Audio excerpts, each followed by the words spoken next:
pergi ke pasar membeli sotong. Kita bersama dengan Adinah di daerah Tutong. Assalamualaikum, pagi-pagi, selamat pagi. Waalaikumsalam warahmatullahi wabarakatuh. Selamat pagi Dini dan Hani. Apa kabar? Syukur Alhamdulillah. Kami di Bandar Seri Begawan baik-baik sahaja. Bagaimana pula dengan di daerah Tutong? Ya, Alhamdulillah saya dalam keadaan baik dan juga keadaan cuaca di daerah Tutong pagi ini juga dalam keadaan yang cerah. Alhamdulillah, rasanya secerah Adinah hari ini juga.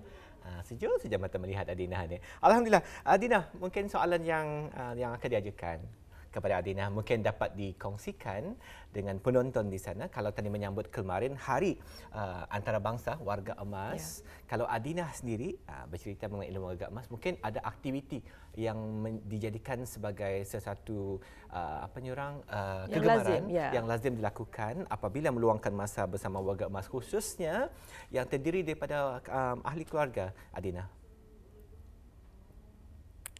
Ya, kalau saya memang banyaklah aktiviti yang dilakukan bersama nenek ya, kerana tinggal berhampiran bersama mereka.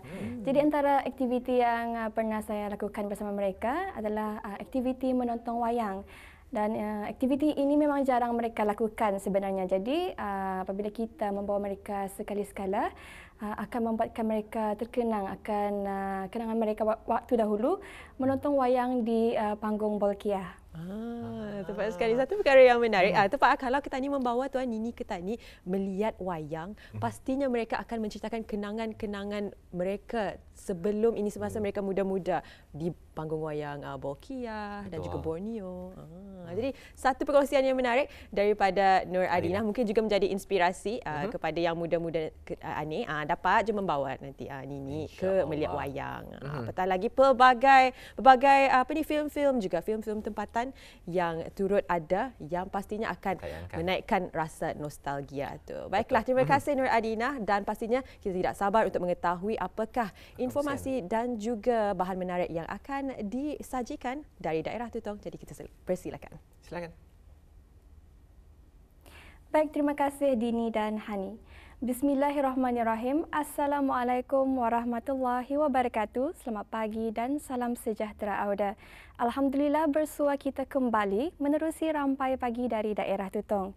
Dan Auda pada pagi ini akan dikongsikan antara maklumat semasa dan juga perkongsian bahan visual yang kami sediakan untuk Auda pada pagi ini. Sebelum itu ingin dikongsikan pada pagi ini akan berlangsungnya acara Tamuneka Fiesta di Lemunin, Kampung Lamunin sempena tamu musim buah-buahan tempatan yang akan diadakan bermula hari ini 2 Oktober hingga 4 Oktober 2022 di Bangunan Amas, Samasa Kampung Lamunin Tutong. Dan acara ini akan diadakan pameran dan juga jual-jualannya.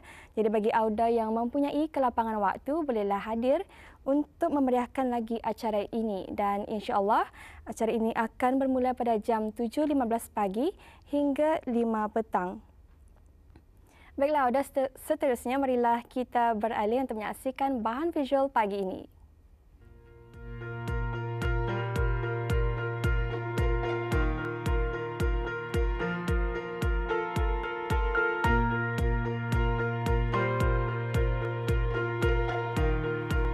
Kikek ataupun layang-layang merupakan salah satu permainan tradisi masyarakat Melayu Brunei yang popular suatu ketika dahulu.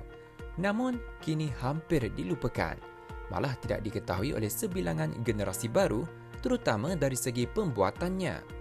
Melalui pakej program dari daerah Tutong kali ini, saya bawa Auda beramu untuk mencari bahan utama dalam pembuatan kikek. Apakah itu? Ikuti selanjutnya.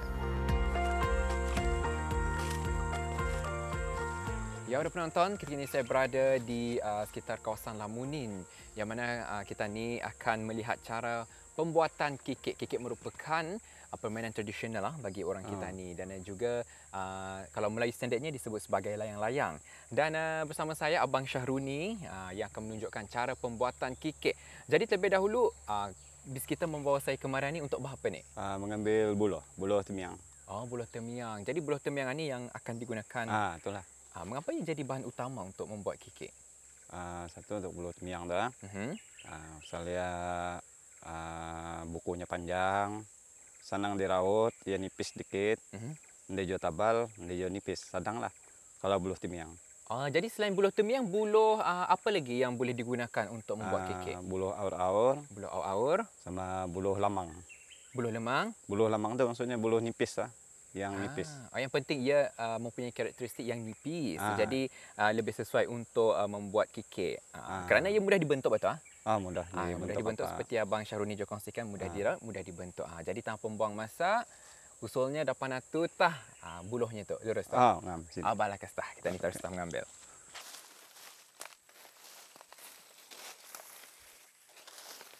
Ya, ada penonton, usulnya kelihatan sudah buluh yang kami cari tu, iaitu buluh temiang. Ia mempunyai bentuk yang agak menipis sedikit lah. Sebab tu ia lebih sesuai digunakan untuk membuat kekek. Kalau di belakangan ni jua merupakan buluh tebal. Ia ada berapa, bukan ada berapa, tapi ia sesuai lah digunakan untuk membuat kekek. Ia lebih untuk membuat candas lah, lebih sesuai menggunakan buluh tebal. Jadi nanti kami akan mengambil buluh yang di belakang tu kerana tutah yang terbaik untuk digunakan sebagai kekek. Untuk frame kekek tu nanti, insya-Allah. Dalam pembuatan kekek memerlukan pemilihan buluh yang sesuai dan mudah diraut. Bagi masyarakat Melayu Brunei, buluh temiang yang sering digunakan kerana ia mempunyai ruas atau buku yang panjang daripada buluh-buluh yang lain. Selain mempunyai ketebalan kulit yang nipis dan ringan, mudah ditetak atau dipotong. Oleh itu, ia sedikit sebanyak akan memudahkan proses merautnya nanti.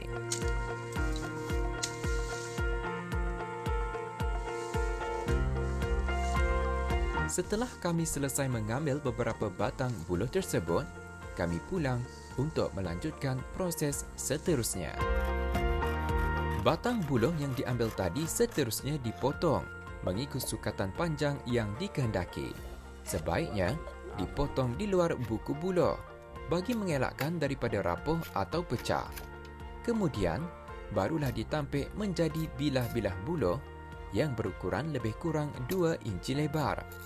Lalu dijemur di bawah sinaran matahari atau boleh juga direndam keseluruhannya di dalam air sehingga menguning. Kaedah ini adalah untuk melembutkan buluh agar mudah diraut dan dilengkokkan.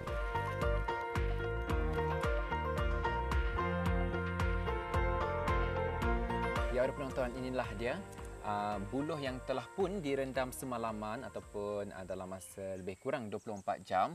Jadi selepas ini akan dirautnya. Boleh dikatakan ia sudah lembik sudah ni. Mudah dibentuklah ni nanti. Dan jadi Abang Syahroni, kita merautan ni kebiasaannya menggunakan teknik macam mana ni? Pakai tangan lah, meraut pakai tangan. Teknik menggunakan jari. Jari. Ada yang pakai paha. Macam mana lah? Kebiasaannya ada 3 teknik kalau merawat ni, menggunakan jari, paha dan juga menggunakan kaki. Maksudnya tu kalau kaki tu menahan lah tu dipijak tu. Pijak. Baik, jadi akan diraut ni bagaimana ni? Agak-agak sampai sehingga jadi ketebalannya tu macam mana? Ya, ketebalannya ikut suka hati nyata ni. Macam ikut kita ni kemauan tani lah. Mana yang tani mau. Jadi kalau sekiranya kita ni mau agak tebal sikit, adakah ia akan memberi kesan kepada kekek atu? Adakah mungkin sukar untuk terbang? Macam mana? Kalau lebih tabal, ada yang berapa naik pulang, tapi agak berat sikit. Berat. Jadi maksudnya ada standardnya lah ketebalannya. Jadi kalau kebiasaan bis kita macam mana? Kalau standardnya? macam aku agak-agak lah. Agak-agak saja. Ikut naluri. Itu biasanya orang pengalaman, betul? Agak-agak saja. Jadi kalau dari segi peralatan-peralatan yang akan digunakan nanti, usulnya indah banyakkah untuk membuat kekek anda? Banyak. Selain daripada buluh temiang yang sudah pun direndam dan sedang diraut, ada juga peralatan-peralatan yang lain digunakan. Dan ianya mudah saja alat-alatnya. Gam. Kemudian ada benang.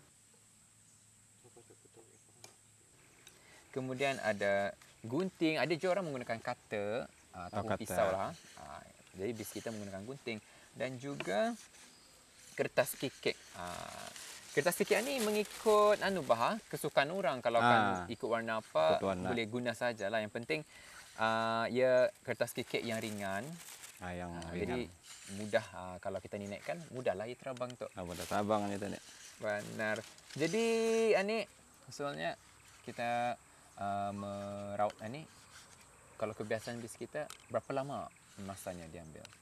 Kadang kalau yang contoh saya macam 2-3 buting tu kadang sejam. Meraut saya tu.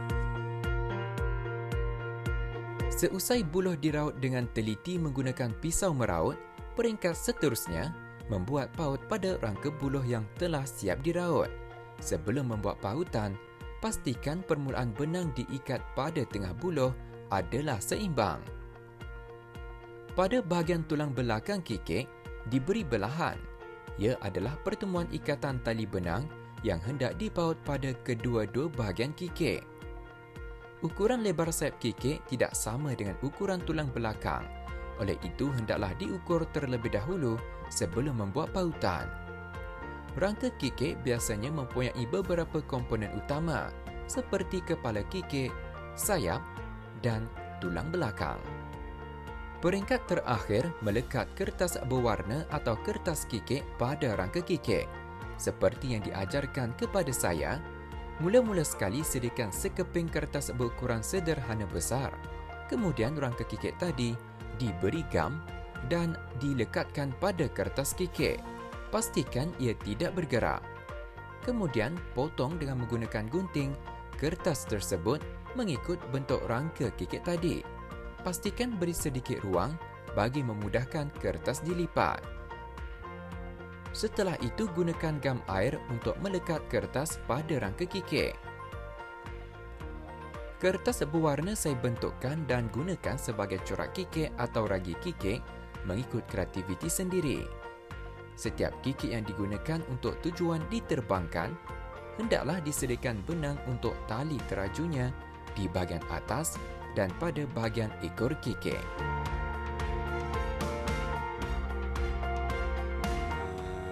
Saya aktif dulu dari umur 12-an tahun sudah membuat kikik, tapi yang untuk tempahan sekarang ini tahun 2022 ada yang lebih 40 lebih kikik. Yang tempahan itu adalah dalam 2-3 minggu. Durang mudah lah baru membuat. Masa ini belum berjual macam di mana-mana kan. Kalau sudah musim kikik, insya Allah boleh. Selalunya musim kikik ini kia serentak lah kadang-kadang. Nyata nih jam di bandar ta start main. Tutung baru ikut main. Pertandingan indah, kecuali masa permainan di kampung saya. Main suka-suka saya. Main bukulot apa. Macam di kampung kosan tanah lapang.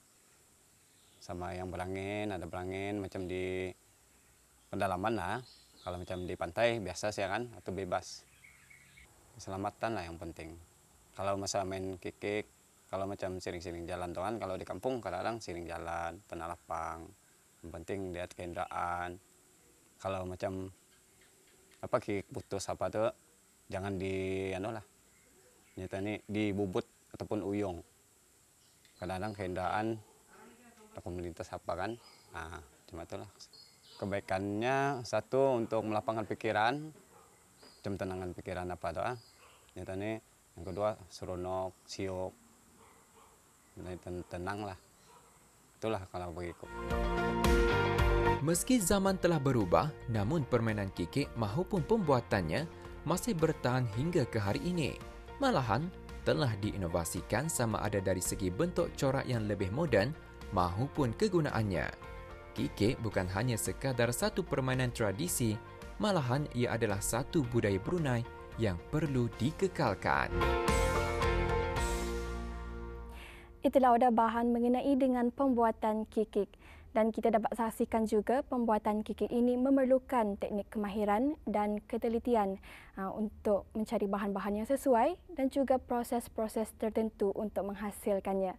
Jadi Auda, semoga dengan adanya bahan ini dapat memberikan Auda pendedahan terutama sekali kepada generasi muda mengenai permainan tradisi Brunei iaitu permainan kikik ya. Baiklah Auda, seterusnya ingin dikongsikan lagi Hari ini 2 Oktober 2022 merupakan hari terakhir bagi tamu musim buah-buahan tempatan Anjuran MPK Merimbun dan Kuala Ungar 2022 yang akan diadakan di Labulicious Farm, Kemajuan Pertanian Luar Bandar KPLB Merimbun, dan tamu ini akan bermula pada jam 7 pagi hingga 5 petang. Jadi bagi anda yang masih lagi mencari buah-buahan tempatan, bolehlah hadir ke sana untuk mencari buah-buahan, dan juga ia akan berakhir pada hari ini ya. Baiklah, Auda, dengan perkongsian sebentar tadi, saya kira sampai di sini sajalah kita bersua, dan esok kita akan berjumpa lagi bersama dengan rakan setugas yang lainnya. Kita kembali bersama Dini dan Hani, silakan.